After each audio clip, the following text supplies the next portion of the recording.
Bienvenue sur la chaîne YouTube La Parole Vivante et nous commençons notre première série, l'Évangile, puissance de Dieu. Ouvrez votre Bible au livre de Romains, chapitre 1, verset 16, qui nous dit « Car je n'ai point honte de l'Évangile, c'est une puissance de Dieu pour le salut de quiconque croit, du juif premièrement, puis du grec. » Paul ne parle pas d'une religion parmi d'autres. Il ne parle pas d'une tradition culturelle. Il parle d'une puissance. L'évangile, ce n'est pas une opinion. Ce n'est pas non plus une philosophie morale. Il est l'intervention de Dieu dans l'histoire humaine pour sauver l'homme du péché. Donc on va poser la question, qu'est-ce que réellement l'évangile? On voit que beaucoup utilisent le mot évangile sans en connaître le contenu. Pourtant, le Nouveau Testament le définit clairement. En 1 Corinthiens 15, versets 1 à 4 nous dit « Je vous rappelle, frères, l'évangile que je vous ai annoncé, que vous avez reçu, dans lequel vous avez persévéré et par lequel vous êtes sauvés, Christ est mort pour nos péchés. Selon les Écritures, il a été enseveli, il est ressuscité le troisième jour, selon les Écritures. » Voilà l'évangile. Pas un résumé symbolique, pas une interprétation humaine. Christ est mort réellement pour nos péchés, volontairement, qu'il a été enseveli, preuve de sa mort, et qu'il est ressuscité, victoire sur la mort. Sans la croix, il n'y a pas d'évangile. Sans la résurrection, il n'y a pas d'espérance pour nous.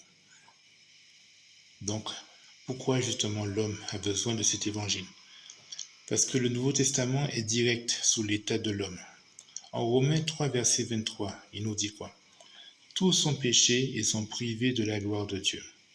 Le péché n'est pas seulement ce que l'on fait, c'est aussi une rupture avec Dieu. Car toujours 6, 23, en Romains 6, verset 23 nous dit « Car le salaire du péché, c'est la mort, mais le don gratuit de Dieu, c'est la vie éternelle en Jésus-Christ notre Seigneur. » La religion humaine cherche à minimiser le péché, l'Évangile le révèle et le guérit. Et à la croix, Jésus a pris sur lui la condamnation que l'homme méritait.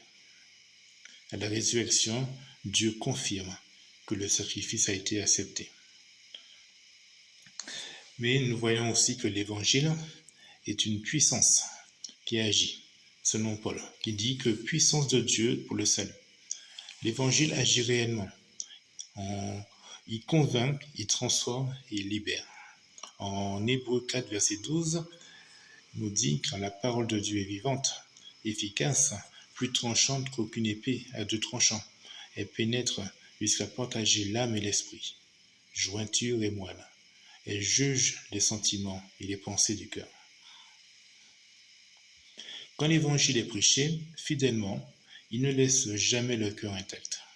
Il pousse soit à l'obéissance, soit au rejet. Nous voyons que l'évangile est annoncé dans le livre des Actes. Par exemple, en Acte 2, Pierre prêche Jésus crucifié et ressuscité. Il ne flatte pas la foule, il l'accuse de péché. Et c'est là où nous allons voir la réaction des Juifs qui étaient à Jérusalem. En Acte 2, verset 37, il dit quoi? Après avoir entendu ce discours, ils eurent le cœur vivement touché. L'évangile touche le cœur parce qu'il confronte la vérité. Il révèle le péché, mais l'ouvre aussi à une porte de pardon, à une repentance. L'évangile exige aussi une réponse. L'évangile n'est jamais présenté comme une information neutre. En Romains 1, verset 5 nous dit « Par lui, nous avons reçu la grâce et l'apostolat pour l'obéissance de la foi parmi toutes les nations au nom de son Christ. » La foi biblique n'est pas passive. Elle écoute Dieu et lui obéit. Croire que Jésus est le Christ implique non seulement de reconnaître son péché, mais aussi c'est d'accepter l'autorité de Christ et de répondre selon ce que Dieu demande. L'Évangile ne sauve pas par héritage familial. Il sauve par une réponse personnelle et consciente. Une question essentielle. La question n'est pas As-tu une religion? La question est, as-tu réellement entendu et accepté l'Évangile tel que le Nouveau Testament le présente? Dieu a parlé, Dieu a agi, Dieu appelle maintenant à une réponse.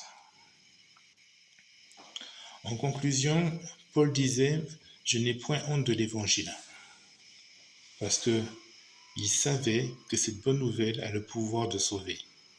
L'Évangile est encore une puissance aujourd'hui. Il pardonne, il transforme et il donne la vie nouvelle. Dans le prochain message, nous verrons la foi qui agit selon les Écritures. Une foi vivante, obéissante, conforme à l'enseignement du Nouveau Testament. Je vous dis à bientôt.